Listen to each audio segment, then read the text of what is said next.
சினிமாவில் நடிகராக இருந்து முதன்முறையாக முதலமைச்சரானவர் புரட்சித் தலைவர் எம்ஜிஆர் அவர்கள். ஆந்திராவில் சினிமாவிலேருந்து நடிகராக இருந்து முதலமைச்சரானவர் மரியாதைக்குரிய மாண்புமிகு என்டிஆர் காரு அவர்கள். இன்னைக்கு அவருடைய பிறந்த நாள். இன்று என்டி ராமராவ் அவர்களின் பிறந்த நாள். அந்த பிறந்த நாள் அன்று ஆந்திராவின் deputy CM power star Pawan கல்யாணுடைய ஒரு நிகழ்ச்சி, ஒரு விழா நடக்கிறது எனக்கு ரொம்ப மகிழ்ச்சியாக இருக்குது, ரொம்ப பெருமையாக இருக்குது. இவனுக்கு எப்படா தெரியும் என்டிஆர் சாரோட பர்த்டே இன்னைக்கு அப்படின்னு கேட்குறீங்களா?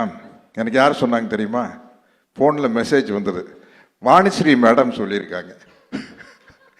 நான் வசந்த மாளிகை படத்தினுடைய தீவிர ரசிகன். பாரு, பூபதி ராஜா சார் வந்திருக்காரு. அந்த படத்தினுடைய வசனகர்த்தா பாலமுருகன் சார்.